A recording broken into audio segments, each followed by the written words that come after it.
Millions of despairing men, women, and little children, victims of a system that makes men torture and imprison innocent people. You cannot shake hands with a clenched fist. Produced by a nuclear exchange would be carried by wind and water and soil and seed to the far corners of the kingdom of God, the kingdom of heaven. It's one small step for man, one giant leap for mankind. We're not saying that planet Earth is coming to an end.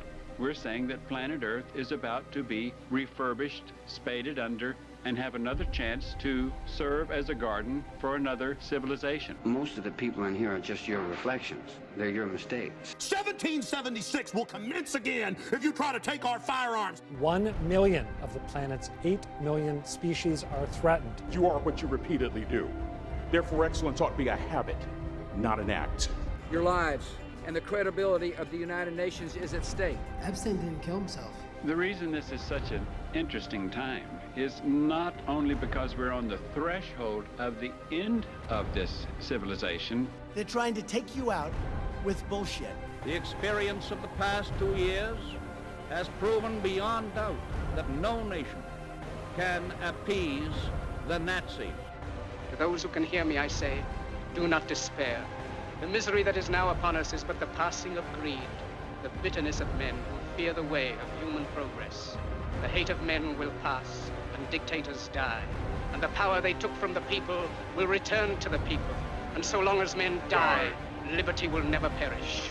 In the language of the U.S. Department of Defense, these are unidentified aerial phenomena. Roswell's a very interesting place with a lot of people that would like to know what's going on. There is very compelling evidence that we may not be alone. This is the Garden of Doom. Welcome, everyone, to Garden of Doom, or perhaps, depending on how far along I've gotten in the transition, it may be Garden of Thought by now. And I'm going to say happy birthday, not happy birthday, happy New Year's to my guest. I have no idea where your birthday is. Happy birthday to Keegan Dimitrijevic. Did I get that right? It's one variant. Okay. Is it a good variant? Yeah. Okay. Yeah. And he is from Canada. So despite the name, he is a Canadian. He's from Windsor, Canada. He is an independent wrestler. He is also a master's student. So a whole lot of things going on here. And no, this is not a book of black, but we're going to talk a little wrestling just in case. But again, Happy New Year, Dimitri. Thanks for being on the show. Thank you, man. Happy New Year to you too. My birthday, by the way, September 29th, 2001. Want to send me presents? I'll make a PO box. Excellent. He's precisely in between my two actual children's age, so I feel terrific now. Now, those of you who are out there listening into the show when it actually drops, you're saying, why are you saying Happy New Year? Because it's February 10th or whenever it probably drops. Because it's January 2nd when we're recording this. In any event, so one of the things, so I know Dimitri from Twitter. He's one of those guys who said, hey, if you follow me, I'll follow you back. True to his word. Post mostly positive stuff. Don't know why he stuck with me since I was just put into a poll as to one of the top anti-AEW accounts on the old X. But I didn't advance past the first round. I'm really upset about this tournament style. I never really did understand the G1 or the Continental Classic, but the people did not vote for me. I don't know what to say. It was a tough bracket. You have trained with somebody that, I mean, any wrestling fans heard of them, but even if you're not a wrestling fan, there's a chance you've heard of him. And that's Seth Rollins, who's been a big deal in the WWE for about 11 years now. He was in NXT before that and sort of an indie superstar prior to that. You may know his wife, who might be more famous. Her name is Becky Lynch. She's been on Billions and some other things as well. So, perhaps you know them, but being trained by him is a pretty big deal. He's a former multi-time WWE champion. He's held every belt there is pretty much. And you've also trained with Josh Alexander, who I believe was the Impact World Champion as well as many other titles.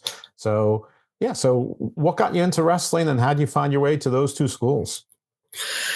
So I remember I want to say, and this is going to sound crazy because people will say, oh, you don't have a memory of this, but I remember the memory very vividly. I saw Rey Mysterio versus Kurt Angle from SummerSlam 2002, and I had to have been no more than maybe 3. And for some reason, I don't know how I remember it. It stuck with me because my grandmother used to work at a restaurant called the Top Hat in downtown Windsor. And the original Sheik, Ed Farhat, had Big Time Wrestling, and they would do their TV tapings at Windsor Arena. So they would end up doing their show, and then they would go eat at the Top Hat, which is right by Windsor Arena. And my grandmother was the cook, and she'd feed them, and then she would see, you know, the scars on Bruiser Brody's head and, you know, Dick the Bruiser's head, and so she thought wrestling was real. Right. So all those generations later, she's still watching wrestling, and what's on TV when I'm 2-3 years old? Pro wrestling. So that's basically how I got into it. And for some reason, it always stuck with me. I can't really put a finger on any emotional aspect that got me into it. It's just, I think it was on so much that it's all I thought existed on TV for many, many years. So all I did was watch wrestling. And obviously I watched hockey too, because I'm Canadian, but, right. It's a lot. But it's weird because I'm a Chicago Blackhawks fan, but I'm Canadian. It's weird. But anyway, I thought wrestling was the only thing that existed. And I just kept watching it and watching it and watching it. And certain guys like Kurt Angle and Eddie Guerrero and The Undertaker, obviously Ray, they all caught my attention. And I guess eventually I did develop that emotional connection from them. And now we're here. It's no longer Edge. As of today, it's Cope. So well, I guess I got to cope with that, but that's right. It's going to be hard for us all to cope with it. So first of all, you can look him up, but secondly, just look at him. I'm on Zoom, but obviously on Zoom, you see basically neck up, and neck up. I would say sort of a combination of a Griff Garrison, Brian Pillman Jr. Look, but as you just from the neck down, you said that you're about 5'9", 5'10", but about 220, 230, which sounds a little bit like a Buddy Matthews build. So I'm not going to ask you to flex down or anything, but I guess Brian Pillman Jr. is probably in that range, but I think he's a little taller. The weight fluctuates depending on how much I eat on that day. Yeah. Oh, it's that much, isn't it? It's that. Okay. All right. That those are the people who really watch what they eat and watch their weight when it actually fluctuates day by day. Me, I've been more or less the same for like 2 years now. Anyway, and I'm probably the one who needs to watch it. Anyway, the reason why he's on Garden of Doom and not Book of Black is because he's a master's student in Indigenous literature. I'm like, well, Indigenous literature, you're talking about Canada? He's like, yes. I'm like, so are we talking like history, fiction, legend, lore, mythology, like oral histories that have been reduced to writing? And you're like, yeah, pretty much all of that. I'm like, awesome, because I've been trying to get somebody to talk to me about more about First Nations north of our border. For a long time, I struggled to find people sort of from the United States. Never had any problem with sort of Mexico on south, Mesoamerica, and in fact, I've had Taylor Keane, professor, and now he's going to be a twice published author. He's affiliated with Graham Hancock. I've had Professor Ed Barnhart, who's been on Earth Ancients and has a podcast, Archeo Ed, professor for years. He was actually featured on Graham Hancock's Ancient Apocalypse show. So plenty of people to talk about that with credentials, as well as other folk as well. But getting north of the border, I just couldn't find anyone who would commit and stick around. So obviously you're Canadian. Don't get caught in the last name. But what got you interested in Indigenous literature? I mean, I'm in the United States. I don't know that I've ever read anything by an Indigenous author. Well, besides Professor Taylor Keane, because I read it for the show. So there wasn't really one thing that kind of got me into it. I think it was just a product of learning it through school for a number of years. And then eventually I think a lightning bolt went off where I started catching on to more of the messages conveyed within the canon of Indigenous literature. So in Canada, we it's more recent, but we start learning Indigenous history in history, which is obviously something that you would assume you would learn more often, but it wasn't really much of a thing before. It was just kind of a topic that you would acknowledge, but you wouldn't really delve deeper into it. And I want to say in high school, or maybe around 11th grade, is when I started to realize, oh, there's a little more that meets the eye with it. Because I never, in elementary school, we weren't really taught a lot on it. But once I hit high school, they started to incorporate it more into our English classes, into more of our history classes. And I remember there was a movie that was coming out. It's Canadian exclusive. It was called The Grizzlies. It was produced by Real Canada, and Will Sasso. So any Canadians, if you know Will Sasso, is a major part in this movie and played a major role. His name was Mike Johnson, and he was the leader of the math department. So the movie is what really inspired me, because it's based off of a true story. And it's based in Nunavut, which, if you're from the United States, the Nunavut is now an Indigenous territory in Canada as of 1999.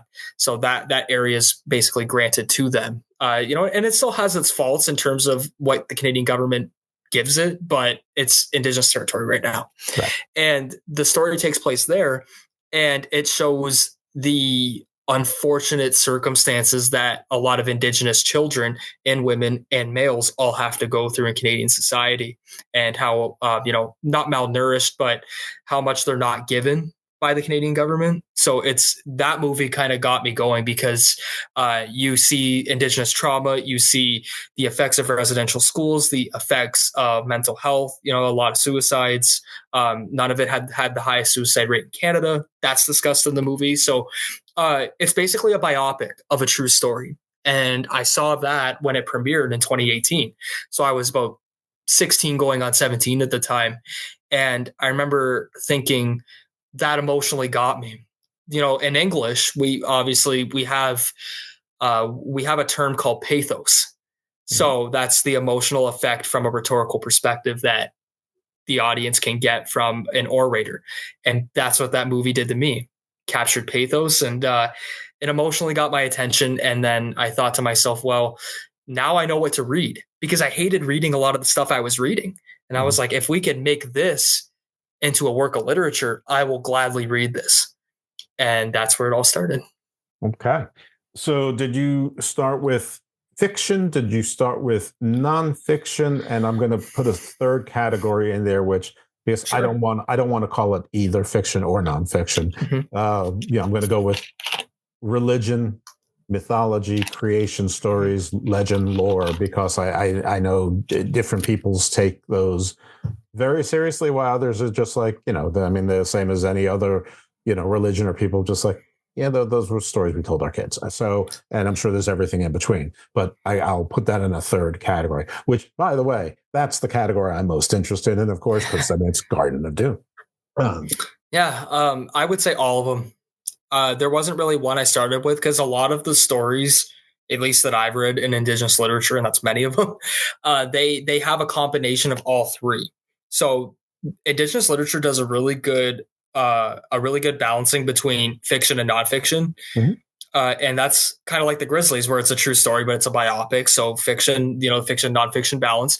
And a lot of the stories that I've read always have a huge spiritual aspect to it, because and one of the misconceptions about Indigenous groups is that being Indigenous almost seems like a national country-based ethnic background. And that's not true, because all Indigenous backgrounds are completely different. Every tribe, group, clan, whatever you call them, depending on the territory you live in, all have different aspects to themselves, right? So that's like, for example, Canadians and Americans in a lot of ways are the same, but also in a lot of ways they're very different. Mm-hmm. They're not the same nationality. A lot of them have a very different belief system. The same thing goes for Indigenous people.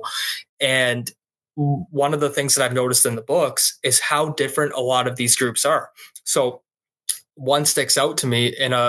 There's an American group called the Haudenosaunee, and maybe in Canadian, they're called the Five Nations Iroquois. So it's a combination of 5 groups from the New York area who all live together. But each group has a very different perspective, and the Haudenosaunee people in New York are very different from the ones in York, which is now modern day Toronto. Mm-hmm. So the books I've read show that balance, but they also show a lot of differences too. So that would be the big one. But there's something about Indigenous fiction that even exudes a lot of realism. Like, it's fiction, but you can also believe that these events happened. That's how believable they are. Right.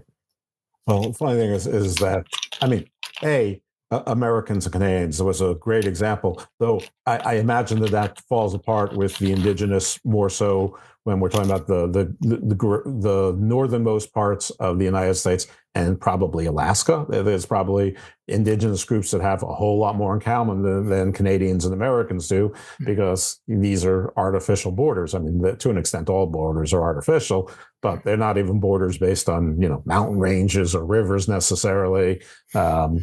But and everyone in the Americas at some point until like the last 300 years, or probably 500 years, unless you want to count the Vikings in Newfoundland, was from Asia, and they came through northeast Siberia and Beringia. Where they came from there, probably based on language variants and DNA, some of them came from all the way as south as almost what's I think called Sunderland now, which is sunken. It was the land between sort of the Indonesian islands and Australia. And I guess they went down and they turned around for another reason and went north. And, but so a lot of those beliefs are the same, and they sort of pervade down south into the United States, into Mexico, down into South America. So you can find common stories and myth motifs that sort of skip hundreds or thousands of miles to, over the course of time. We act like, 10,000 years. That's not a long time. 3,000 years.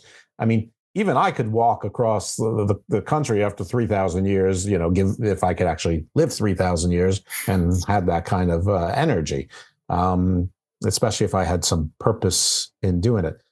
All right. It's been talking for a long time, but my very basic understanding, I'm sure, my understanding is there's like 500 different tribes or nations in the United States. In Canada, I'm sure it's similar, but my understanding is that the largest groupings are Inuit, Algonquin, Ojibwe, Cree, and Crow. I'm not sure if that's correct. I have a friend who says I can't pronounce the way he says it, but he says we call it Micmac. I've heard of Micmac. Yep. And he's half Micmac and either half Cree or Crow. I can't remember that either at the moment. But is that generally true, or is that just ugly Americans' view of name, or is it just impressive that an American knows 5 names of tribes in Canada?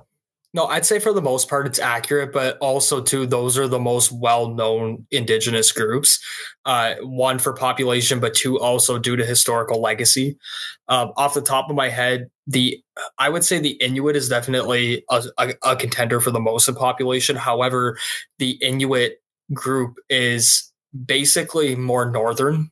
So once you're kind of near the Arctic region, the Northwest Territories, Yukon, none of it, that's mostly Inuit territory. And the Inuit are actually the group in the Grizzlies too, based in none of it, by the way. So I would say it's pretty accurate. Ojibwe is definitely big here where I am, like especially in the Ontario area. But there's also the Odawa, and there's also the Potawatomi groups. They're called the Three Fires Confederacy with the Ojibwe. This right here where I am is traditionally their land, and in my opinion still is today. To me, we're just basically borrowing this land, which, I mean, I don't necessarily agree with the way that the land was taken from them per se, but this is still their land to me. And what we do, or some of us do at our university, is we do a land acknowledgement where before we present something, we state that this land traditionally belongs to them, and it's kind of like a thank you for having us on the land. So also the Ojibwe, Odawa, and Potawatomi would be major players in terms of population, especially in this area.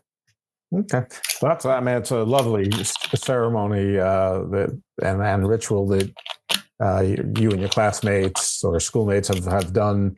I don't know if they think it's performative or if they really appreciate it or not. I have no idea. But that's not for us to figure out here. So I don't know where to start. Is there some sort of overall common thread and sort of like a creation story? Do they have some of like the same gods and goddesses? Is it basically, broadly speaking, sort of a animistic, all things have life and spirit kind of religion? It depends on the group, because a lot of groups have different beliefs, and there's so many different tribes and clans that they believe so many different things. But in terms of gods, they do exist to an extent. But a lot of the indigenous groups are more about spirit and spirits. So, like for example, Nanabush would be one. And Nanabush is an entity, but it's more of a spirit. And then there's also the Great Spirit, which act godlike in a way, but in a lot of indigenous groups, at least from what I have researched in my own research in it, there's the gods, if you want to call them that, have a point of reverence, but they're not really a reverence of systematic authority that you would kind of see like in more Christian based, like Catholicism and Orthodox things of that nature.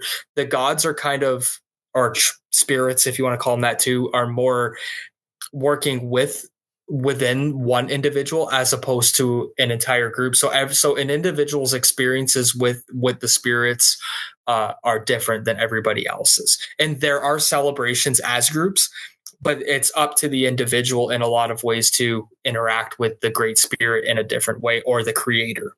So everybody has a different relationship. Would you consider the Great Spirit to be maybe sort of like the primordial gods of like the Uranus in Greek and the Bur in Norse? Something like, I'm acting like you should know who these entities are. It's okay. Like the Anu from the for the Anunnaki and the Indian panoply, meaning India, that sort of were primordial. They're like, yeah, we're here, but we're going to sort of peace out. You guys take care of it. Or in Uranus's case, of course, has had to be castrated, and he's like, yeah, I'm getting the hell out of here. But and funny when you mention Christianity, I'm kind of think I have a weird take on Christianity. I haven't fully developed my thoughts on it, or at least I don't know how to phrase it. But the Father and the Holy Ghost really don't seem to play much of a role, frankly. I mean, you go into a church and you see an image of Jesus, and everyone says Jesus, and I see commercials telling me that Jesus loves us all. I don't hear anything about his Father and the Holy Spirit love us all. I mean, I hear the communion thing, so I'm not so sure that things are really all is the only one I really see that's different is, I mean, Islam's really different. Islam is Allah, perpetual, basically it's Bret Hart, the best there is, the best there was, the best there ever will be. I'm the Alpha and the Omega. Sort of in the Jewish religion, it's sort of similar to Allah, but not really, because if you really look at the Jewish religion, it's sort of morphed out of, a combination of the same paganist, religions, and sort of changed, around Moses's time, or probably a little bit afterwards when people wrote that it changed during Moses's time. In any event, I think I've lost a thread, but it's not the thread, which is that there's these spirits. But do they have there's almost always sacred twins or some sort of noble diver or sacrificial animal, sometimes even a god or a giant or something that makes up all the parts of the earth. Though in a lot of the animists, whether it's in Africa, whether it's in Australia, Aboriginal, and a lot of the North American, it's like a turtle that goes down, a crocodile that goes down and brings the land up. Sometimes it's a bird. It's usually something at least amphibious adept. And then sometimes it's an otter, and sometimes other animals are involved that quite can't do it. A beaver can, but another animal helps, and they put them usually on the turtle's back or something, and that's the turtle, and then the land builds, and that's sort of the turtle carrying the world. Again, me doing a lot of talking. Is any of that present in any of the, I'm just going to say major, for lack of, just out of ignorance, major Canadian Indigenous nations? To me, yes, but it also depends on who you talk to from other Indigenous groups, because a lot of Indigenous groups their creation stories vary, and they vary on oral tradition. So what I mean by that is oral tradition in most North American Indigenous groups is the way that information is presented and how it's conveyed. And there's usually a sitting around and the elders will tell that story. And it really depends on their perspective on whether the beliefs would be perceived not as true, but as more viable. So to them, their answer might be a bit different than mine. But on my research and what I've researched, which I've kind of done a little more Cree mythology recently, which I hadn't really ventured into before, but I did a couple assignments and just did a conference on one. And there's kind of a belief in most of these groups where the turtle is a huge symbol of reverence. And North America to these groups is Turtle Island. Mm-hmm. That's what this place would be called. You've probably heard of it a bit before. So the whole island. Harlequin's book is called The Return to Turtle Island or something similar. Exactly. So if anybody doesn't know, many of the groups believe that we are sitting on the back of the turtle shell on Turtle Island. So that brings different messages to different groups. But basically, the turtle is the lifeblood of the foundation that we stand on. So that's one. But the other one, too, is in Cree mythology, there is a huge emphasis on the Great Bear, and there's a huge emphasis on Mistapu. So, for instance, if you want to compare one of them to the Minotaur in Greek mythology, you can, because Mistapu, which is basically Bigfoot, just in Swampy Cree language, is a being that will take your soul. Your soul gets abducted, you get taken by Mistapu, and your body's still there. Granted, it's limp, but your soul is gone. So that's, again, a Cree story that I think you could really relate to a lot of these different groups and their beliefs, because many of the groups have stories like that where your beings have their souls taken or they have their conscience taken. And in Indigenous groups, you can kind of relate it, if you want to put it in more colonial terms, to like settler colonialism and what happened with the residential schools where these unfortunate people were taken and their souls were taken from them and they lost all of their identity due to these I dare say invaders that came in, took their land, and disoriented their treaty relationship with them. Well, I think you could definitely take that modern interpretation.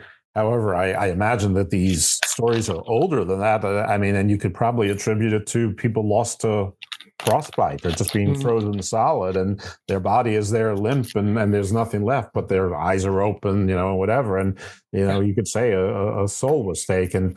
Again, I don't know if that would be a kid's story or a real belief or something in between, but yeah, certainly. A little bit of both. Yeah, definitely a little bit of both. So that's different than a Wendigo who's actually eating people and is always starving, and it's not exactly a zombie. You're just leaving a body there, basically an empty vessel. So it's almost like a wraith. Yeah. The Wendigo is definitely another really good Indigenous story that I think you can make that I think the average person could make a lot of relations to today, depending on their their nationality and their ethnic origin. So yeah, that's another story too that I also had read on a couple years back. I haven't read on it in a while, but the story of the Wendigo is definitely more of like eating the soul and eating the spirit. And the story of like Mistapu, for example, is more taking that spirit in more of an authoritative manner. But they both equally create a message that almost anybody could understand if you just word it correctly.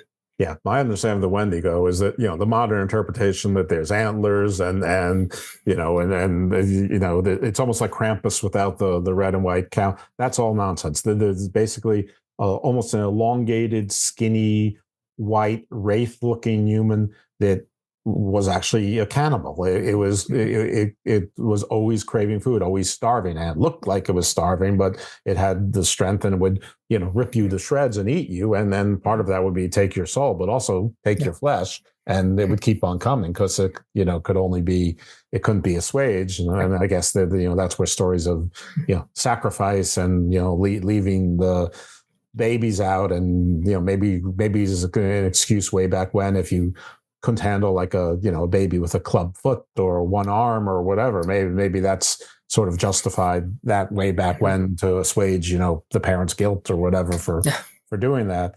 I have no idea. I mean, these are pop psychology theories that Jared Diamond might write, even though he's a researcher, but a lot of his research has sort of been looked at by other archaeologists and anthropologists and said, a little too simple, dude, a little too face value. And I realize I'm doing that, but I'm not an anthropologist or an archaeologist. I'm a podcaster, for God's sake. And I'm just thinking out loud. Is there, so I know that Redhorn is a major hero sort of in the plains into the southeast, almost southwest, but the plains go all the way up into the north. And Redhorn, the hero, I mean, things don't usually just get invented in one place. They usually travel. Are you familiar with Redhorn? And is there a Redhorn cognate up there? I haven't ventured much into like the U.S. aspect or anything like that of Indigenous literature, but yeah, I am decently familiar with Redhorn. But the plains do have similar theories, I want to say, and interpretations to a lot of nations kind of more here, like Cree, and Ojibwe and things of that nature. I don't want to confidently say I know everything about Redhorn because most of my research has been Inuit and a lot of it has been Cree and a lot of it has been Ojibwe. But yes, I am familiar with Redhorn and the narrative surrounding the experiences. Do you have a human or semi-divine hero, or are there like versions of demigods? Demigods would be, I don't know. I mean, I don't know if I would use demigod, but there's definitely stories within the mythology of a lot of the groups that I think maybe I can compare it to. Like, I know I mentioned the Great Bear earlier. I think the Great Bear could definitely be one, even though I wouldn't consider the Great Bear a demigod. I would consider, the Great Bear, a more of a natural force, if that makes sense.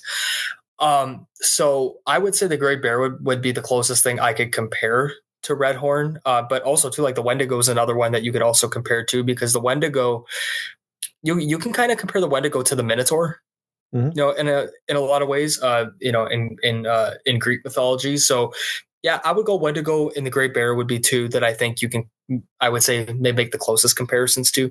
But again, that's also going to depend on who you talk to from each group, because they may have a whole different interpretation.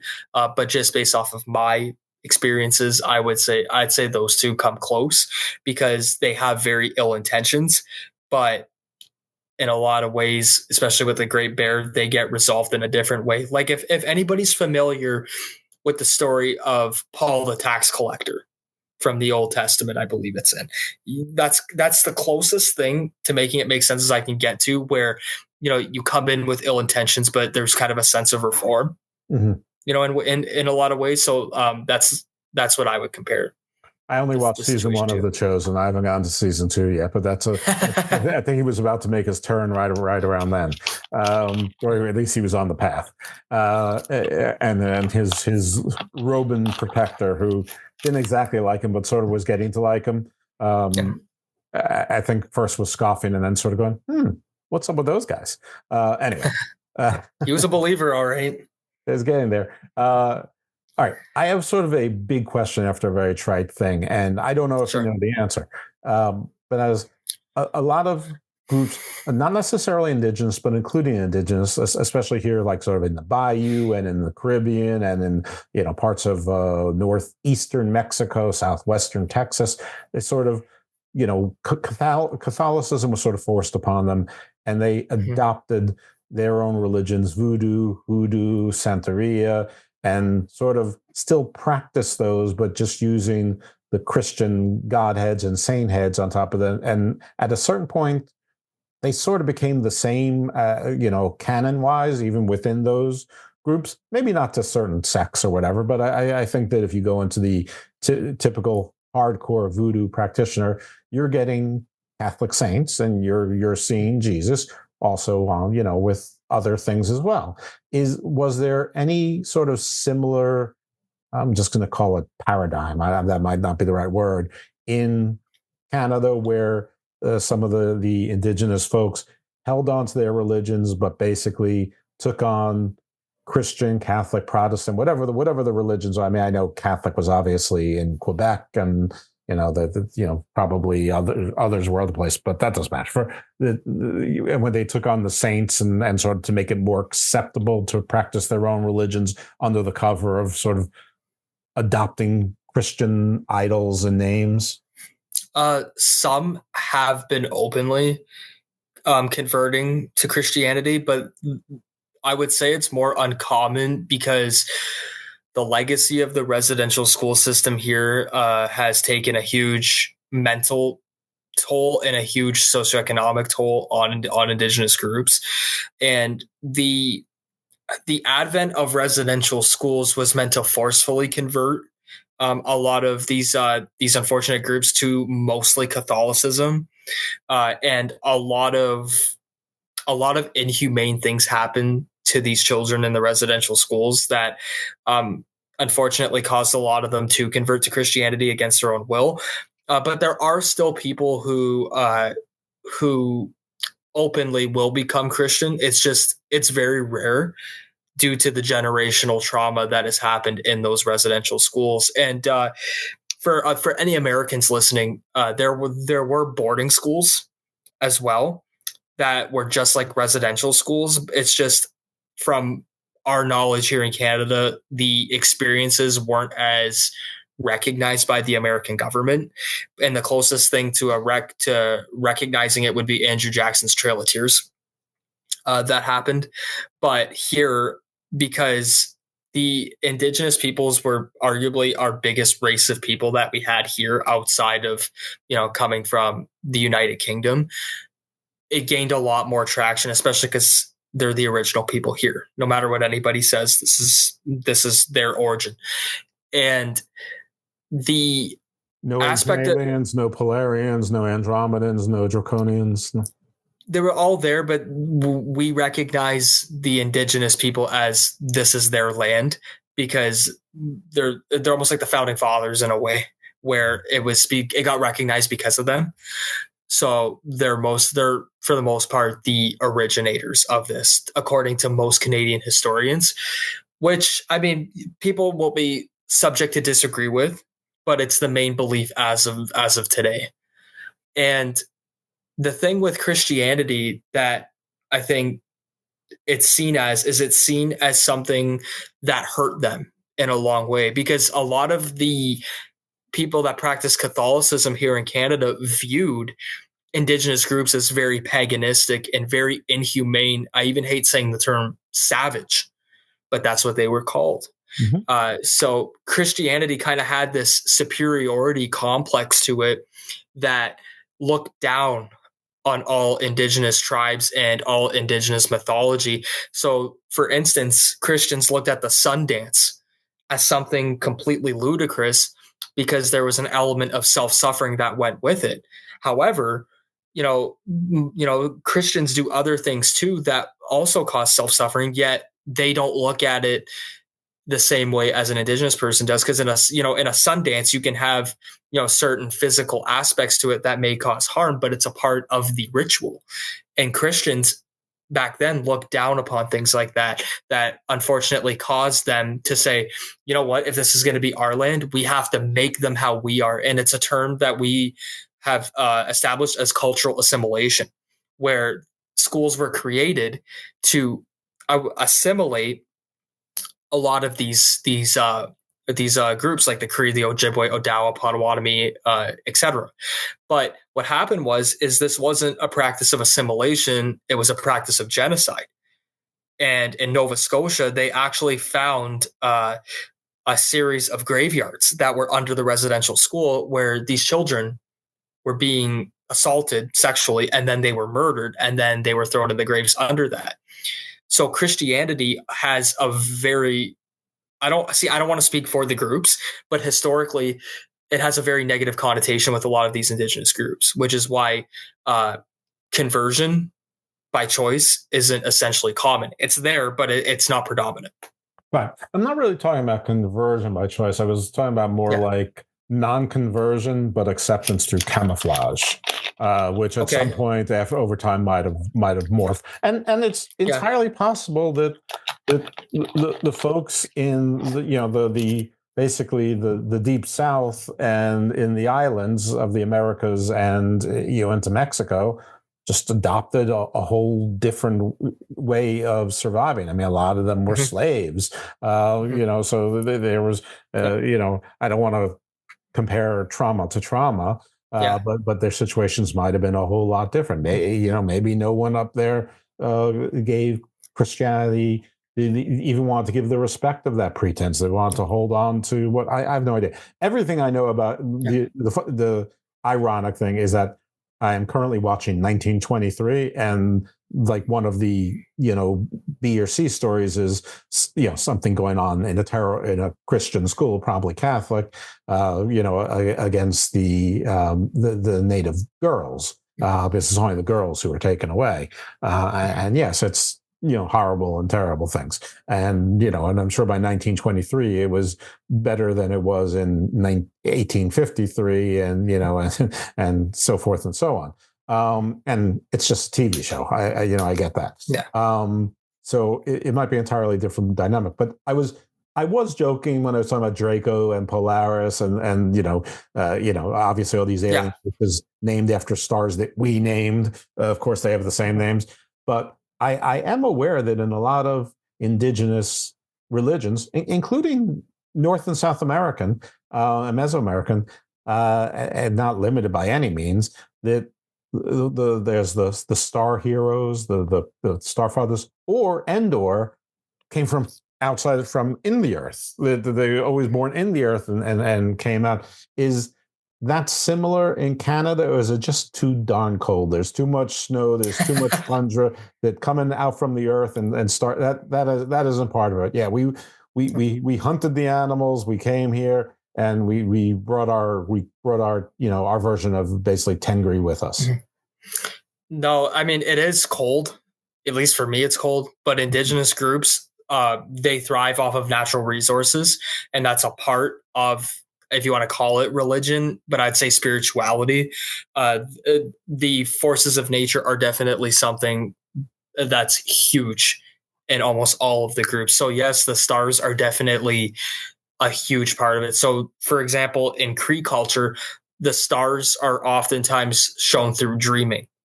So stars and dreaming are a big interrelation where the stars in astrology have a semblance of hope and kind of more of a semblance of optimism that a Cree person can have, whether in turmoil or not. And back to the point too, so I forgot to mention this about kind of you mentioned in an integration, I want to say, of Christianity into indigenous areas and indigenous culture.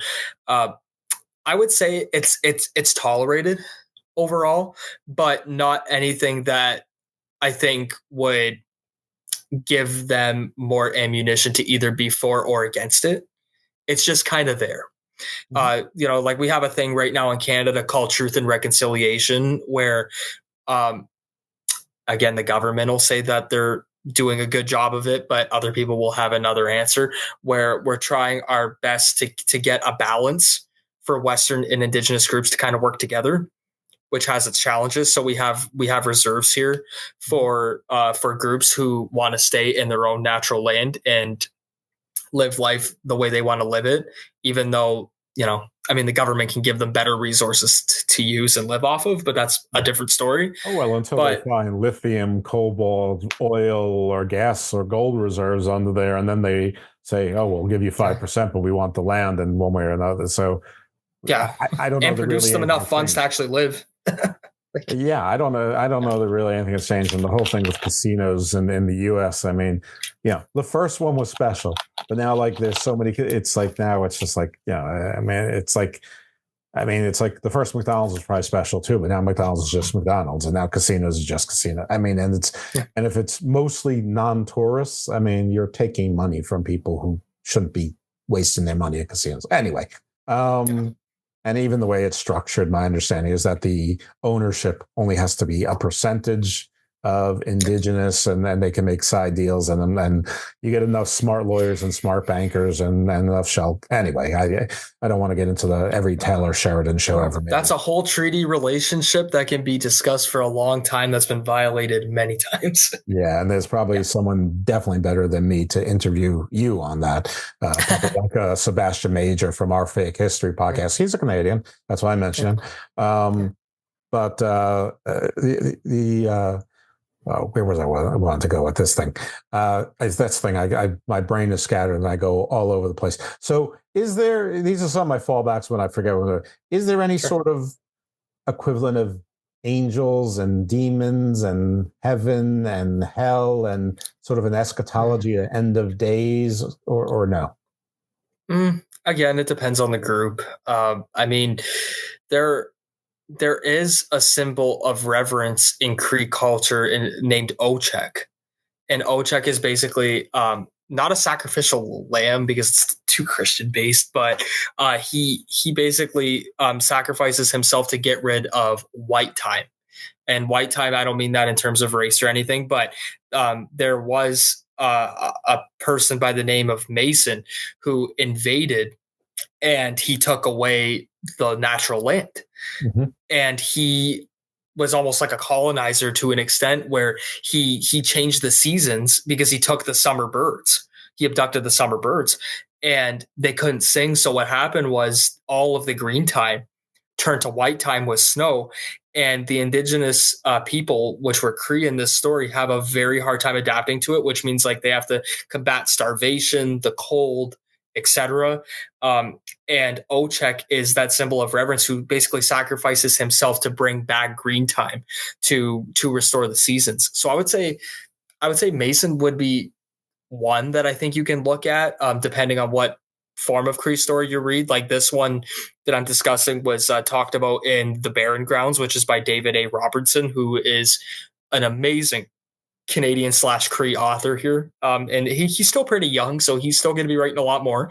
I think he's maybe in his 40s, but that's not it's not relevant. Age is just a number. But he wrote on that, and he's telling me right now it's not. It's not okay. I'll let you know when I'm 40 how I'm feeling. But if I'm still alive when you're 40, yeah. I think you will be. But yeah, so David Robertson wrote about that story, and it's an accurate story in Cree mythology. And how old is it? Is it like hundreds of years, thousands of years? Generations. It really is a story about a Loki type taking away the season's counter to winter, and then another creature going, I can stop this, but I have to sacrifice. Well, Jesus the Lamb sacrificed himself. I mean, well, most of these stories are, like I said before, oral tradition, and because of that, it's even before legibility, written legibility. Right. So we're talking multiple generations that can go back as far back as you could possibly imagine. Yeah, but it's not like telephone. Yeah. It's more ingrained in the culture to tell the true story. Ways. Now, one of the questions I wanted to ask, I don't know how important a question this is or not, but the totems, like what? I mean, first of all, does everyone involved in totems? Is that more a by the sea kind of thing? Is what my sort of understanding is that the lower animals, the safest and maybe the most useful, and the highest animal is the most venerated and usually the apex predator. But I'm sure that that's not exactly right, if it's even right at all. It's not always. I mean, again, every group's going to have their definition of it. So like some groups will kind of look at it kind of as like groups will have like representatives that are human that can represent each animal. And also each group has different clans as well. So the animals all have different traits and different personalities. So for example, if you look at someone as a Libra, in astrology, they have certain traits. I don't know what they are off the top of my head, but they have certain traits that are always with them, and the animal might have the same traits as the person, depending on their birth date and what tribe they are. So that can also be another way that they view the totem pole. But again, it's always going to depend on each group, because the Creole have a different, definition of it. And then the Inuit might have a definition if they see a totem pole, what it might be. So it's really hard to say, because like an eagle, for instance, will have a different personality than someone in the bear clan or things, or in the wolf clan, or like any other animal equivalent. So yeah, it just depends on who you're talking to. But in this area, I would say that the legacy of the totem pole isn't really discussed as much as it would be in other various areas in Canada. Maybe like Manitoba, it might be a little more discussed, or BC, but that's also me theorizing. But in Ontario, where I am, it's still around, just not as much of a huge discussion. How prevalent? I don't know where I got this from. I don't even know. I know I discussed it with Professor Keene, but I don't think it came from him, but it may have. But I don't want to impute it to him. That there are 4 clans, and regardless of what tribe or nation you're in, if you're a member of that clan, you're offered hospitality by that clan. So even if you're Cree and you go into Algonquin territory, but you're both Bear clan, you're automatically given hospitality privileges. I mean, as long as you're not coming in there, waging war or whatever. But I have no idea if that's true or not. And how did the clan thing sort of supersede the nation or tribe thing? I would say it's pretty accurate. I think with the clans, the clans are arguably the biggest form of identity for Indigenous groups, because Native groups don't really have a nationalistic attitude. Mm-hmm. Like let's say for me as a Serbian would, they don't really view themselves from an ethnic perspective more per se. Some do, but a lot of them don't. They view themselves more from a spiritual perspective. So the clans represent more of a spiritual relationship, to the creator or the Great Spirit, or whatever we may call them. So I would say that would be the biggest difference, and why the clans are more inept to decision making and inept to emotional reactions, because a lot of these groups don't have that nationalistic attitude. Like, there wasn't really countries, right, or cities or anything like that with these groups. They viewed the land from a nomadic perspective, where they had their own little territorial lands. So I would say that would be arguably the biggest difference if we're doing a compare and contrast method. All right. I have to ask a Canadian about this. Okay. Sasquatch. What is Sasquatch? I mean, basically the Mistapue. Okay, so it is the Mistapue. There's no differential names between the Mistapue and Sasquatch. I mean, they're just synonyms. I mean, like, people call them Bigfoot, or they'll call them a Sasquatch, or they'll call them, and Cree they call them Mistapue. Not really much of a difference. But the Mistapue, but he's a sacred spiritual animal. Where the Sasquatch, Nouveau, in the last few years, I've sort of heard they're interdimensional beings. They're super smart. But that's to me, that's sort of Nouveau nonsense. But they're some sort of giant ape man or giant man ape. But this sounds like, while it may fit that description, it's also something supernatural, sacred, semi-divine, which is the Mistapue. Yeah, that's basically like a divine Yeti. I guess maybe you can classify them as, but Yeti, Bigfoot, they kind of have, they're pretty much the same thing. If I was a big guy, that'd be my wrestling name, Divine Yeti. Divine Yeti. And you know what? Like, you can be a Yeti and still dress nice, like kind of have a balance of both. Well, that'd be so funny. It's like I'm snooty about the wine I drink or something. Yeah. But like you'll just you'll be eating like a turkey leg, but then you'll be picky about the wine that they give you, Right, I'll be like the gecko caveman and really offended, except I look like awesome. Ferocious monster. Okay, but that'll never happen for me. But any wrestlers listening, if you're like, 6'6.5", which in wrestling is 6'9". So Divine Yeti, it's available. We think it's available anyway. Okay, Yeah. a very right turn, because you are exactly the second Serbian I've ever spoken to. Oh, really? Yep. And one of them, I mean, as far as I know, one of them works with me on something called the Space Court Foundation. And so she's really busy doing like administrative and academic things to get like interns into programs and to try to coordinate like international moot courts and things like that. And so I don't really have time to like bug her about like what's up with Serbia. And I'm not even going to ask you what's up with Serbia. I'm going to ask you what's up with the Serbian film. Because like I keep hearing about the Serbian film, and I've never seen the Serbian film, but I feel like I don't want to see it, but I feel like I need to see it. So as a Serbian, please speak for the Serbian film, whether you've seen it or not, with authority. I have not seen it, but you would have to ask my father that question. Is he there? No, I mean my cat is, but I mean, yeah, I don't know. I mean, I'd have to ask him, because my dad was born in Belgrade, Serbia. And he has seen it. I have not. I've never even been to Serbia, which I hate saying, but I haven't. But I would really like to. I know some of the dialect, and I can speak it when I have to, but I haven't been fully immersed in it. Like I do celebrate, obviously, Orthodox Christmas and things like that, but I haven't been versed into like the religious part of the culture. Like I know its history and things like that, but I've never really celebrated it as much as I think I should have. But yeah, it's pretty important to shoot that Archduke. I mean, I think that was something religious, but I don't know. All right, well, you haven't seen the Serbian film, so I guess I got to talk to your dad about it. I feel like a fraud now, but I do know a lot of Serbian history. So I mean, but that also depends on the personality that you're speaking to about it. Well, I mean, all European history is basically Europeans killing other Europeans for all sorts of reasons. The excuses now. I feel like they had a Tumblr of excuses and just got so religious. Didn't marry my sister. Rejected my third son for bride. Or the big answer, we don't know why.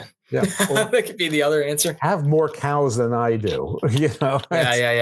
Whatever it is, better. Anyway, I don't know much about Serbia except they're one of the last groups that's allowed to be bad guys in American movies. So there's that's got to make you feel good. I mean, it's funny because when I was crossing the border to go train at Black and Brave, there were questions about my last name.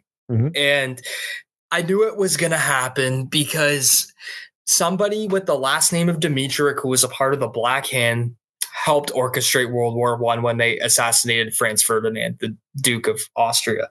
And a great band. They are. And it's funny because they look at my last name and they're like, oh, that's a name with history. And I'm like, well, yeah. I'm like, I mean, was he my ancestor? Hold on. I don't know. The border guards know that? I mean, the border guards on the U.S. side know that? They know everything. They know more about me than I know about me, man. I think the world knows more about me than I know about me. So I'm going to have to do like one of those ancestry tests, if they're even accurate, to see if the guy who orchestrated the World War I is my ancestor, because he has the exact same last name, and there's not too many Dimitrijevics running around anymore. So I don't know. It's something worth looking at. And as soon as I get to the States and I'm talking with some people there and I tell them my last name, they're like, oh, you're a terrorist. It's like the one thing they think of. Right. And I'm like, well, I mean, it doesn't bother me. I don't care. But, if it's said as a joke, I don't care. But yeah, Serbians oftentimes, in a lot of ways, like a lot of Eastern Europeans are perceived as the bad guys in North America. And, I mean, some people get offended by it. For me, it's like, if it's for entertainment purposes, I don't care. I mean, what about Donovan Dijakovic? Where's he from? I think he's Croat. Could be wrong. Well, you guys can never talk then, right? No, I mean, we could be friends. I mean, I'm pretty laissez-faire about it. I mean, a key, though, that I've learned is anything that is Dimitri with, like as the prefix, you can usually tell that it's Serbian. So if it starts with Dimitri and it's European, and it has like the VIC at the end or whatever, it's always Serbian. See, well, I know a couple of Dimitrios, and they go by Jimmy. So, but it's their first name, not their last name. Yeah. Yeah. I mean, Dimitrios would be Greek. So like, but like anything that has Dimitri, but it ends with like a VIC, 95% of the time it's Serbian. That's one way that I've been taught to differentiate Serbians and Croatians. And again, people can correct me, but that's the way I was taught by my Serbian ancestors. So, what about Big Otis? I think he's Serbian. Okay, well, there you go. Yeah, from what I heard, yeah. You should hit him up. Is he following you on the X? You following him?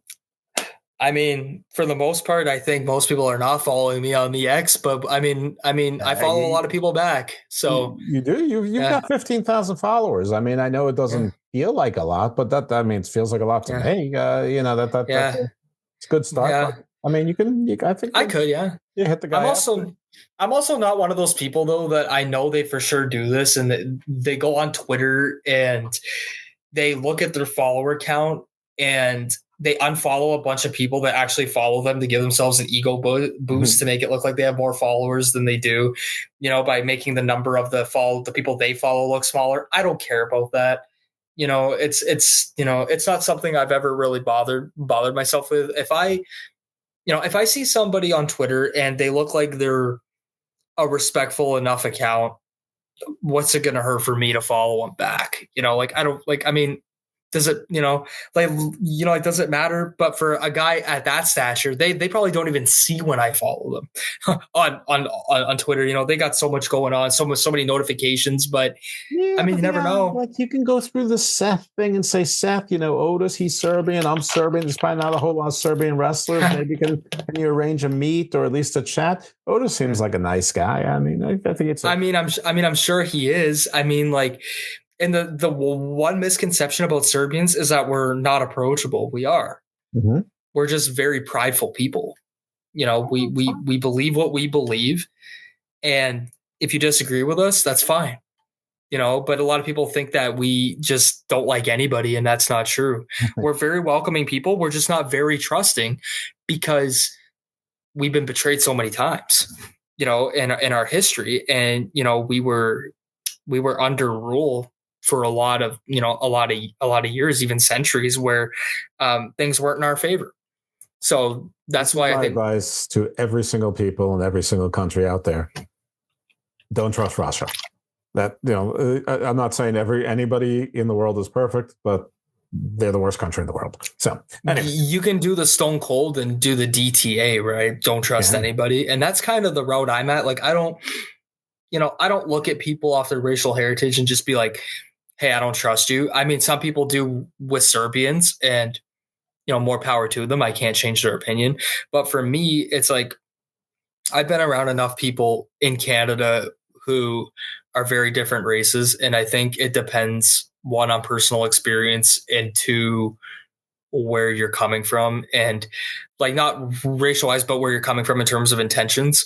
And for me, I guess to some people, I've diffused a lot of Serbian stereotypes that I didn't even know existed, but were somehow created by people here. I don't know, like the terrorist thing. I'm like, man, like, why would you think of me in that way? But fine. This is the United States. We don't know where half the states are, let alone other countries. So don't take any of this. I mean, my wife's from Ecuador. Most people don't know where Ecuador is. They can't even figure out Ecuador equator. It's like beyond them. So yeah, they think the equator is a country. It kind of is if you translate Ecuador. But anyway, I know what you mean. But so don't let that bog you down. The other thing is you're Canadian. All Canadians nice. So true story. Already off the rails a little bit. New Year's Eve, I go out to a hotel bar. I just want a little bit of me time. I go there. There's nobody there, just as I expect, except one guy 2 seats over from me who's alone. And I can tell everything I'm saying to the bartender or whatever, he's laughing about. So he wants to talk. He's lonely. So, but he's from Canada. Came to And if you're listening, I'm not saying your name, and I hope you took my advice and I hope you got home. But he flew down to where I live, which is basically a suburb. Nobody comes here for tourism. You come here if your kid's getting married or if you're invited to something or you go to college or whatever, but you don't come here to visit. So he's been here for 4 days at this point because he met a girl online. And she knows she's there, and she hasn't really made much effort at all. And I'm like, I know your pride, but you've come a long way, and I think you just need to find out what's going on. And if not, either leave or just find out where the worst strip clubs are and go there, and have fun. He's like, okay, we can go. I'm like, no, not we, you. This is not a we. I have a home. It's not plural. Yeah, it's not plural. I'm just saying, I'm not single. And I'm not a stranger in a strange land where, nothing's going to come back to haunt me. Anyway, but very nice guy, way too open, entrusted too much. And apparently before he left, he told the folks there to put everything that I had on his tab, even though I told him I was going to cover all his drinks because I felt bad for him. So he Canadian jiu-jitsu'd me and paid my entire tab, which included a cheeseburger and 4 monkey shoulder delicious scotches. So that's congratulations for that. Thank you. It's that's a heck of a feat, man. Yeah, those types of things happened to me a lot in my youth or like early middle age, but not in a long time. Anyway, let's get back to the subject at hand, because you were doing a master's degree and we talked mostly about mythology and I'm just called legend, lore, mythology, religion. What types of other fiction would we know about or should we know about from Indigenous Canadians? Is it as diverse as any other mythology, or are there sort of themes? Is it? I may remember about 20 years ago, I can't remember his name, but there was a guy from Afghanistan. He rose the 1,000 kites or whatever, and then a very splendid sky. So that was all the rage, was Afghani literature. Is there some equivalent that you can steer us to? For Indigenous literature, I would say realistic fiction is definitely the biggest one.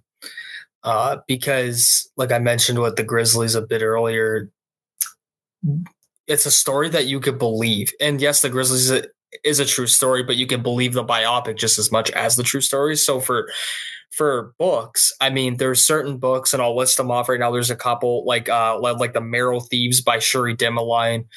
The Rose's Run is another one. Ceremony, Back of the Turtle, Medicine River. They're all fiction, but they're so accurately depicted that if you read it, you probably wouldn't know it's fiction. And that's the beauty of Indigenous literature, is that it's so real, even though it's, again, in wrestling, they'll say it's predetermined, right?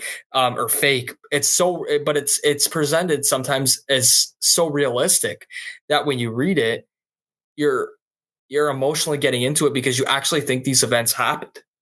Mm-hmm. And that's the beauty with Indigenous literature. But also, Indigenous literature has nonfiction as well. And the biggest form of Indigenous nonfiction in Canada is the memoir / autobiography. And the autobiography from a rhetorical point of view is very revealing, because it's either by people who have had residential school experiences, people who have had positive experiences living along with their Native ancestors, or it's about the children of past Indigenous residential school survivors that have told their story through oral tradition to their children to tell going forward and to pass on to their children. So that's a big one right now. And I read one in undergrad called Out of the Depths. And it was a compilation of a few people discussing their experiences at what they call Shabinakadi Residential School, which is in Nova Scotia. And those are definitely something that I think every Canadian should read, because it's a huge part of our history. So again, a huge historical implication, especially in realistic fiction and also in the memoir. So yeah, I'd say the realistic fiction and the memoir would be the two top for indigenous literature because they possess a realism that I think a lot of other genres just don't have. If one is to believe the stereotype that a lot of mythologies and religions sort of come from the sky and aerial phenomenon and constellations or creating constellations and, to explain things, I would think that being in the northern climates enhances that because of things like the aurora borealis and just crystals, ice crystals everywhere. And when they form, you could see different things, like you could see angels, sprites, not will-o'-the-wisp, but whatever the crystalline equivalent would be, elves, the Bay folk, the Winter Queen, whatever it is. Do you see a lot of that where you're reading or studying where you think this is probably an aerial phenomenon? Just as a side note, I saw some picture of red sprites, which was a rare aerial phenomenon. I didn't read far enough because I'm lazy to find out what the aerial phenomenon is, but it's a real aerial phenomenon. And if I saw that, I would think that there's something alien going on. And it took me back to seeing some of the cave art and more recent art for indigenous people from all over the world, where they always said, well, those were sort of shamans saying they're on their trips or going into the Akashic realm or the spirit realm. And I'm like, I don't know. It could have just been that they saw that. But is there anything where in your reading where you said Northern Lights, Aurora Borealis, or the green Borealis or the purple Borealis, or say, obviously this was something that somebody, 50,000 years ago was trying to wrap their head around? I haven't in my readings read much on the Northern Lights or Aurora Borealis, something on my checklist to see though one day. But in terms of physical beauty, or like a physical phenomenon, I would say like the shape of the stars would definitely be the biggest thing that I can go to. And that's a little more Cree. So a lot of times, depending on the shape of the stars, a lot of indigenous individuals look at it again as a form of hope or a form of optimism. Because I think there's an eternal theme that is used for the stars, kind of like it's almost like the sky is the lifeblood of the motivations that each individual or each group ends up wanting to go through. Because almost kind of like how one will kind of look at the ocean per se and be like, oh, that ocean is eternal. It's constantly ongoing. It's a thing of physical beauty. I think the sky and the stars for a lot of the groups kind of symbolize the same thing, where it's almost like a sense of immortality that they're striving to reach one day, and not necessarily to go to heaven, but to be able to communicate with the creator and kind of get what they need from the creator to move forward, both physically and not just mentally, but spiritually. And also to find kind of like a vindicator to not please the creator, but to work with the creator. And that's kind of a big difference. It's like, I feel like a lot of times in Western traditions, a lot of people do more things to please the Lord, whereas in a lot of indigenous groups, it's more working together with the creator, not begging the creator for something, if that makes sense. It does. Are there any animals that, and not these mystical, semi-divine spirits we're talking about, are there any animals that indigenous people will swear up and down absolutely exist, but the white man has not yet encountered? Oh man. Yeah, I mean, like Bigfoot would be one. I think that's I know a lot of white men who talk about Bigfoot. Don't worry. Yeah, but they've never seen him. They'll say that they do. They haven't. Yeah. But yeah, I would say Bigfoot would definitely be one that I think would garner the most social traction between people. Like a lot of white men, as we say, will say that they've seen Bigfoot or they've seen things in that, and maybe to an extent they have, but they've never had personal interaction with Bigfoot the way that a lot of indigenous groups would say that they have. And I'm not saying they have or haven't, but a lot of indigenous groups full on believe that he exists. And I mean, does he? I mean, I wouldn't put it against it at this point in the world with how unpredictable things are. I wouldn't put it past me, but yeah, I would say Mr. Pew would be the one. I mean, if there was a place, it would be in the mountains of Canada, Alaska, he'd be in the Rockies somewhere, I think. Yeah, but north, I think most every place in the United States is probably out of the question. Sorry to the many people who I've spoken to who say otherwise, but I think it's highly unlikely. I think that northern Canada, the when the Rockies turn into the Yukon and whatever else they turn into, in Alaska, maybe into Russia. I mean, that in the Himalayas, that's where where it's somewhere in the Arctic too. Yeah. In the Arctic, maybe in the Andes also, where it's not easy to get to. Some of these high deserts, possibly, I don't know, but that seems like a hard place to make a living if you're even a part carnivore and part omnivore. All right, forget about that. No, like whales that come up on Earth with 4 legs that are sort of amphibious mammals. Not to my knowledge. Okay, that's too bad. I like those ones that they found, like the 4-legged whales with sharp teeth in the Sahara from 3 million years ago. Of course, it wasn't. I haven't ventured into as much sea history as I wish I could go into. I've mostly been discussing a lot of like land matters with Indigenous groups, but there is a huge market for like kind of water mythology with Indigenous groups. I just have not ventured into it yet. Okay, but when you do, then you can come back and you can. That might be the PhD, man. Who knows? Yeah, right. Then you can talk about the land matters, which are far more important. But not the theme of this show. Okay. 2 other things. You said Vindicator before, so it's sort of your fault. Alpha Flight, the superhero group. You know them, right? Yeah. Vindicator, kind of a dick. Notice it's going. And why was he always flying out from in the ground?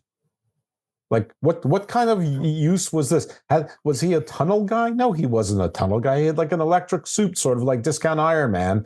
And, how's he breathing? He didn't even have a full mask, and he's going and coming out of the ground. I am Vindicator. Shut up. Maybe he hated that he was a dick and he thought going in the ground for a bit would kind of give him a sense of renewal and he can come back up, but then he was just a dick again. Yeah. Alpha Flight, really not much of a group there. I mean, a lot of Canadian, stereotypes, probably a little bit offensive there. You got the little guy Puck. You got the 2 elves, North Star and Polaris. Sasquatch, of course. You got Shaman, who, as near as I can tell, his only powers were making totems turn into, living stuffed animals that could sort of, harass you a little bit. I don't remember who else was with the group, but, Wolverine usually could handle them by himself. Canadian character. Yeah, so there, and okay. Another hard truth. Or is it? Rush. Kind of sucks. No one really likes Rush. We just pretend we do because we think we're supposed to. Or Rush, awesome. I'm in the middle. I mean, I don't have a preference. It's kind of like, I hate saying it this way, but it's like the pineapple on pizza thing. There's people that are like, oh, absolutely not. And absolutely, I'll eat it. I don't care. Like Rush on pizza. I'll look at it. No.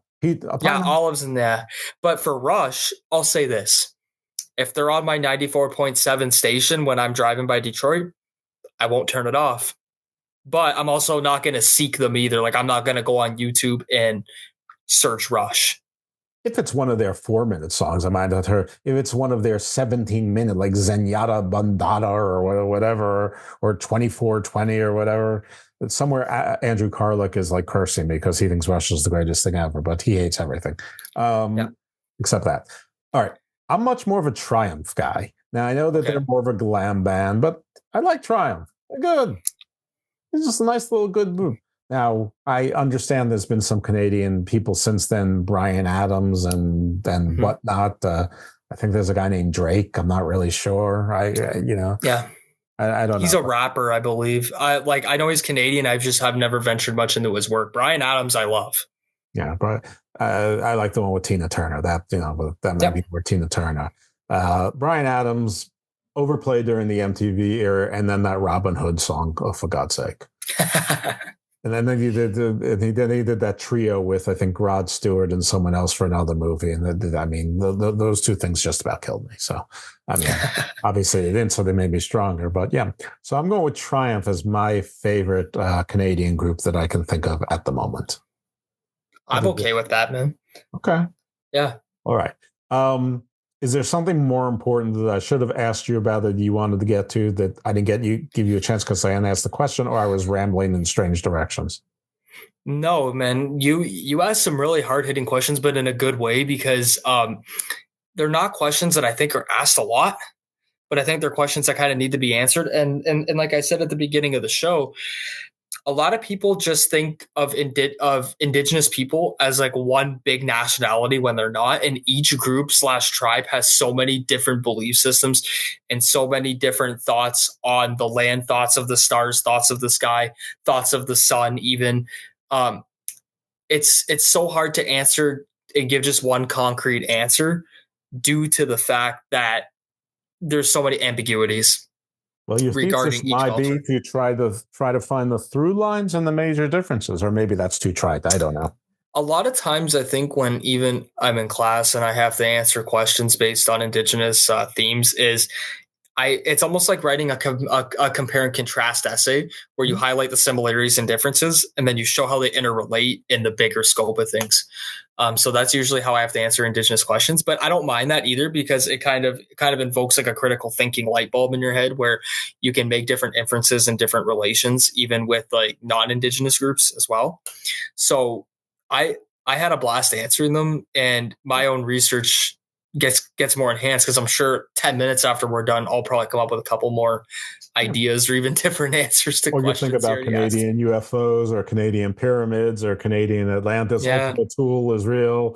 We can talk about the Franklin expedition with the HMS Terror and what was the other one called? The Terror and was it the Resilient? No, that's the Erebus. The Erebus. That's where it was. Lots of fun things up there. By the way, speaking for most Americans, no, we do not think Canada should be the 51st state, and no, we don't think that Justin Trudeau should be governor. I'm not sure that Canada even thinks he should be prime minister.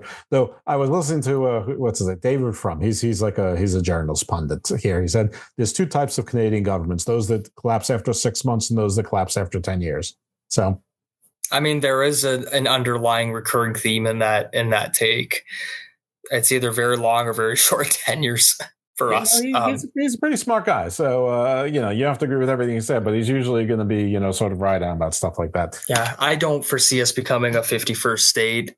I doubt it. I mean, I don't foresee getting the Panama Canal, though it probably would make a nice little moat, towards that wall that you're trying to build, though I don't think it's long enough. You'd have to extend if you want a wall, you need a moat. But that sort of defeats the purpose of the whole canal being at that isthmus thing, which if people don't know what an isthmus is, it's the narrowest point between two bodies of water. So that's why you dig a canal there. A canal is an artificial waterway so that shipping can go through. So like the Erie Canal, the Suez Canal, the Panama Canal, pretty important stuff. I'm not entirely sure the Greenland isn't for sale for the right price. If I thought for a second that this was a ploy to get more nuclear submarine bases near there, I could at least understand the motivation, because there's only that one base in Scotland, basically between Europe and the United States, and that's about all the Ruskies have left is nukes. So anyway, enough about that. We could talk about those things another time. If people want to find or follow you, or if they want to support you in your wrestling, where can they see you wrestle? Where can they find and follow you? How much longer do you have to go on your Masters? Where are you even doing the Masters? What school? Yeah, University of Windsor. Cool. So yes, right in my hometown. I mean, I would have liked to have relocated, just to for the challenge, and also there are other faculties within the education system that would give me more of an opportunity to write on Indigenous literature. But unforeseen circumstances happen, and you kind of have to make changes as you go. McGill, eh? What's that? McGill, eh? Yeah, McGill's a great university. I was looking at Queen's also, which is in Ottawa. My hat keeps readjusting, but Queen's in Ottawa was definitely one that I looked at too, and maybe for the future. It's audio only, so don't worry about your hat. Yeah, I don't know what's like happening here, but like because my hair is moving and like I don't know, it's just weird. It's a Canadian thing with long hair. Like we usually have the toques that kind of like have the ear things and they come all the way down, which I usually wear, but I don't think it looks cool. So. Cool. Yeah, I tried to look a little cooler today. But yeah, so I thought about McGill. I thought about Western University, which is in London, which is about an hour and a half from where I am. But yeah, Windsor was the safe bet for now, so I can continue to train to wrestle and still receive my education. That's all right. No you can do both. No compromises or the perfect compromise. And where are you wrestling? Really tiring. I'm sure. Yeah. Both of them, balancing both is super tiring. But one day you can be Luchasaurus, who has masters and PhDs in like medieval studies. And I would love to get Luchasaurus on. I mean, I know he's been ill and I know he's with AEW. So there's a whole PR thing. Plus, I'm pretty known as sort of thinking AEW sucks, but it does. I mean, it's not my fault. But still, I would love to get him on to talk about, whatever it is that he's been studying there. But this is not Book of Black. But the belief in Book of Black is that wrestlers are creatives, and creatives, they do something that either is directly tied into their gimmick or idea or not. But you're going to find something interesting in almost all of them, a little bit more than maybe the average person, because you have that extra drive to get to that next level. And most people, we just want to be okay. And if you're going through all this, you want to be more than okay. You want to be a star, then a superstar, then a whatnot. But so pursuing both is awesome. But the question 1,000 years ago was, where can they find you wrestle? So they can buy a ticket, buy your merch, get an autograph, introduce you to their daughters. So they can find me wrestling anywhere currently in Ontario. The promotions vary. When I do wrestle, you will see advertisements for it on my Twitter/X account. You will also see it on my Instagram account, which both are at Keegan RW. That is at KEEGANRW. So you can find me there. Each promotion will be promoted and will be discussed on what they bring to the table. And you can catch me mostly on Twitter, I want to say. Like if you really want to reach out or communicate, that would be the way to do it. Try not to DM me unless you really know me or you're talking about a business inquiry. Otherwise, I would say use the chat and the reply, because I don't check my DMs all the time. But I will see the notifications. So if anybody wants to talk some wrestling, talk some comics, talk Indigenous history, talk English literature, I'm usually on there. So if that would be the best way to reach me. In fairness to Vindicator, I think the character was exactly the same as Cyclops. They didn't put a whole lot of thought into it. So it was like Wolverine always being led by dicks with exactly the same backgrounds. So anyway, we got a lot of dick talk here involving comics, which maybe seems inappropriate, but it's fine. All right. Well, Keegan, I wish you the best of luck with the Masters. I wish you the best of luck with the wrestling, because I think it's super cool when you see a young wrestler and you see their progression. I will say that I am good luck for other people. I am generally no good luck for myself. Vinny Pacifico, I've known him a few years now. He's all going all over the place. Mariah May, one of the wrestlers when we're talking pre-production that I interviewed, actually, I produced it. I arranged the interview, I booked it, but we had an 18-year-old kid on, so I had him interview because I thought that would be, a better dynamic. But and now she's the AEW World's Women Champion. So I am good luck for other people. So there it is. You're getting your good juju. I'm in the vortex now. Yeah, not the vortex of Jericho. You're in the different vortex altogether. This is in the vortex of fortunate. Though I'm sure if you were in the vortex of Jericho, you feel pretty fine about it at the time. I mean, it'd be an honor to work with him. I mean, Chris is somebody that I looked up to in a lot of ways and still look up to, in terms of what he brings to the table and the talent that he brings. I mean, I've gotten, the comparisons here and there. So yeah, I'm okay with it. Yeah. I mean, you're like the same height, same build when he was the Lionheart. Yeah, why not? Yeah, there you go. Just a little heftier, Yeah, well, that's what, there's nothing wrong with that. Just I probably outweigh him now by probably a little bit, but when he was, when he was younger, I don't think you outweigh him now. Oh, come on! I think Chris got. I would still kill to be though, even remotely as talented as he still is. I mean, he's somebody who I would really like to, just, I hate saying being under his learning tree because, that's the stable now, but to just sit and listen and take advice from him and study. Cause, I really want to be a wrestler who can be receptive to that advice, and to take every veteran's opinion into account and then try to practice it.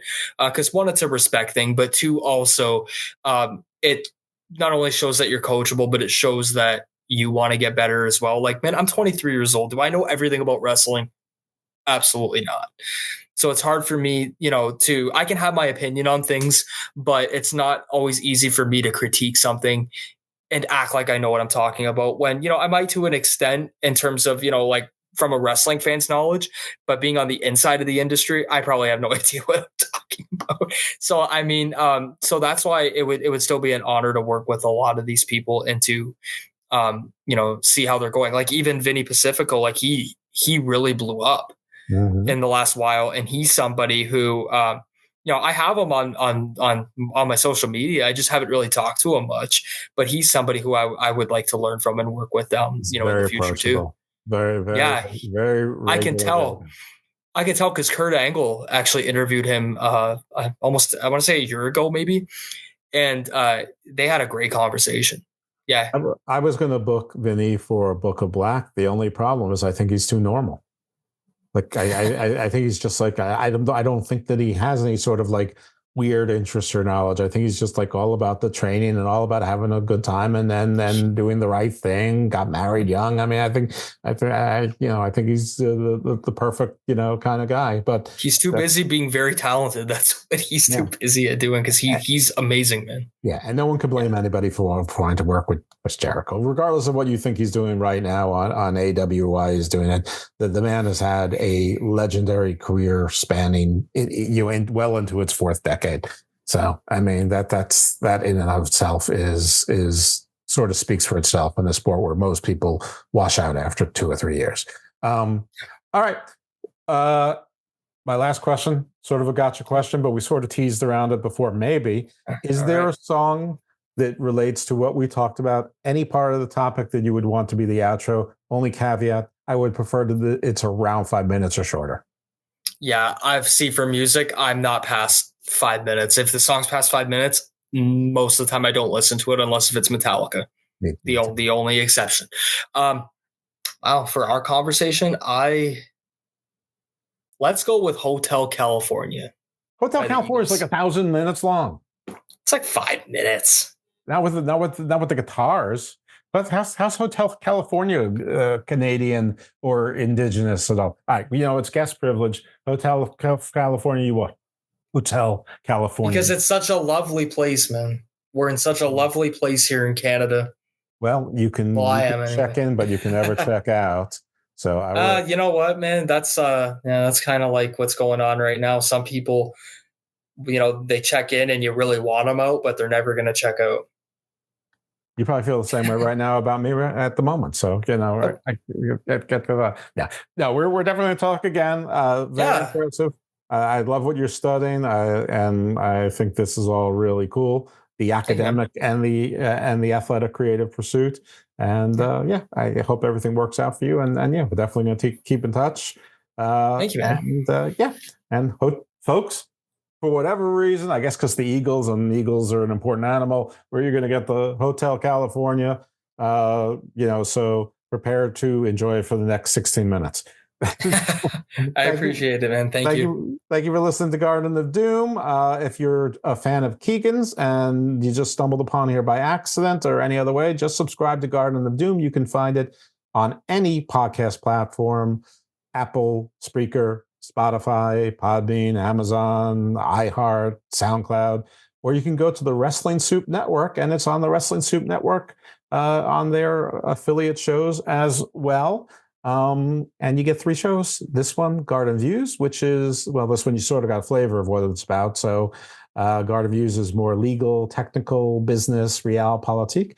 And GOD presents the Book of Black as me and PJ Black, who's a veteran pro wrestler of 26 years. And also we've had a guest become a co-host, 2-time co-host now, Mr. Thomas from Major League Wrestling. And we're probably going to add a few others in there. And we talk to people in and around wrestling about Garden of Doom stuff. Like I said with Keegan, he could very much be on Book of Black, though, you know, it worked out just as well to be on Garden of Doom. And we'll visit with him later. Listen, in 5 years when he's on major TV, we'll put him on Book of Black and redo some of this, except with PJ talking about the Matrix and the rhythm of the universe and all sorts of meta things. All right, thanks everyone. Give us a rating and a review. Hope you enjoyed the show. Keegan, thanks again. Everyone, take care.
champagne on ice, and she said, we are all just prisoners here of our own device. And in the master's chambers, they're gathered for the feast. They stab it with their steely knives, but they just can't